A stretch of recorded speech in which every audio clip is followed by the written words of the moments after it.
Hey everybody, it's Matt from You and Your Horror Movies, and welcome to day 30 of my 31 Days of Horror. Wow, day 30, guys. Tomorrow's Halloween. Crazy, right? I hope everyone had some good plans for Halloween. I hope everyone has a safe Halloween. If you're taking the little ones trick-or-treating, make sure to be safe out there. Check your candy. If you're going out by yourself doing it too, check your candy. Always check your candy. No. Anyway, I hope everyone has a safe time and has a good one. I'm going to be starting my new shift tomorrow at the hospital, so we'll see how that goes. I'm going to nights. Yeah, I'm used to doing evenings into nights, but not doing a complete night shift. We'll see how that goes. But anyway, enough about me. Let's talk about day 30 for this review. We're going to 2017, and the movie I'm going to be talking about is The Terror of Hallows Eve. Ooh.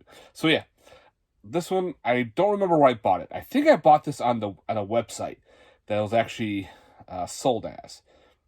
Don't quote me, I don't remember. I had this for my collection a long time.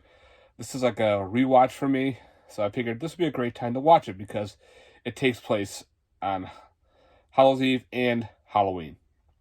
So, this is directed by Todd Tucker. If you don't know who he is, it's kind of weird because I remember watching on like the Food Network. They had the Halloween Wars. Halloween Wars, where they had, a pumpkin carver, a cake decorator, and a person who worked with pulled sugar and everything. And they make incredible fucking art displays. They always talked about this horror director, Todd Tucker. I'm like, I don't know who he is. So let me look it up. I'm going, holy shit, I got his movie. I didn't realize I did. And then also, too, when I bought this movie, when I got it, I didn't realize it. He actually personally signed it to me, which I thought was kind of neat, too. So I'm like, all right, let's see what this movie's about.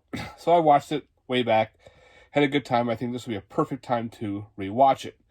So with this movie, you have Tim. Tim is a young kid, about 15 or so. Loves horror. He's a big into sculpting, drawing, and everything. He's got a very big imagination.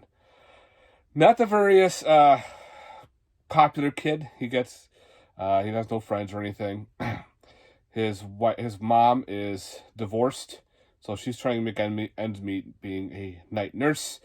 And he's causing trouble around the neighborhood, getting into his cool display and getting into trouble. Eric Roberts plays the neighbor for like a quick scene. So, him and his mom are at a grocery store, kind of like a little market. And on the way out, he gets in trouble with 3 bullies. They pretty much pick on him. They're about to beat him up. Mom to the rescue. Well, usually at 15, you kind of want to fight your own battles. You don't want your parents getting involved because it makes you look like a wuss. So that's what he's all afraid of. So Mom goes, you know what? I forgot a couple things. Here's some money. Go buy your horror magazine and some milk. So he does. Not realizing, no one's around. He's like, great, I can get in. And he likes the girl who's working behind the counter. And he knows her from school and everything. They used to be neighbors. And he's, like trying to talk to her, but he's kind of a little odd.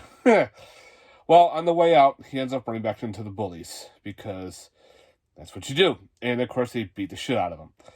And pretty much he, walking back through the woods, he remembers about a book that he saw in the attic, about this weird Halloween storybook about a character known as the Trickster. Doesn't really much, but all of a sudden he sees this weird orange glow in the corner of his eye. He sees a giant, good-sized pumpkin. And so he goes to grab it. It's out of nowhere. It just sticks out, and he grabs the pumpkin. A weird hand goes back into the ground, made out of vines and shit. So after getting beat up, he carves the pumpkin. Blood drips into the gourd, and he makes a wish. He wants to scare the living shit out of these guys, and he's not really happy with the girl too because she likes the bully, but doesn't like him. So the Trickster shows up. He's just this weird Harlequin type character, all dressed in black and red. The eyes, the face kind of reminds you of a little bit of a Gollum. So he says, you know what? You made your wish. Let's have it come true. We will get those bullies for you. And he talks in rhymes, which is kind of weird, but that's what he does. So, of course, he goes out and gets the bullies. He said, you know what? Lead them back to the house. So he does. Leads them to the house, and they're kind of like a death trap for these guys. They start getting all picked off one at a time, and it's up to now the girl to get killed. Well, he doesn't want that. He likes her, and he decides to break the trance, so he has to fight the trickster and figure out how to stop him and save him and the girl. That's pretty much the gist of the movie. All right, my thoughts on this. Wow, I actually like this film. There are some stuff online reading about it saying how boring it is. I didn't find it boring. I think it flowed pretty well. It starts off slow, but then you get the build up at the end. It's worth it. Everything's all practical effects, which is great. Todd Tucker, who is the director, also does practical effects. He does a lot of practical effects for movies, so everything is all practical. The creatures that are seen in the different scenes are pretty cool looking, except for like the weird tree Trent ent creature, like the one made out of wood. You can see the sneakers. When he hops over a log, he's going after the fat kid. You can like, is he wearing sneakers? Okay. Oops. Other than that, a lot of the cool kills. The cool puppet show puppet kill was pretty neat. Other than that was a good film. It's not like everything, you know, oh my god, this is awesome film. But it was fun. It was enjoyable. It was a good watch during October. Got a lot of Halloween vibes to it. There are no special features. When you put it in, it just goes right to play. So unfortunately, there's no features to it. I would like to have seen features, like, you know, making of, showing some of the props and everything. Because, again, the practical effects are really cool. When the trickster, excuse me, shows us like kind of like true form, kind of like Pennywise and It, we get this weird monster type thing. That was kind of neat. So yeah, again, this might not be for everybody, but I liked it. I had a good time with it. I highly recommending, if you could try to find a copy, track down this movie, The Terror of Hallow's Eve. They say it's based on a true story. Come on. Maybe. Who knows? All right, guys. Thanks very much for watching. I hope you enjoyed day 30 of my 31 Days of Horror.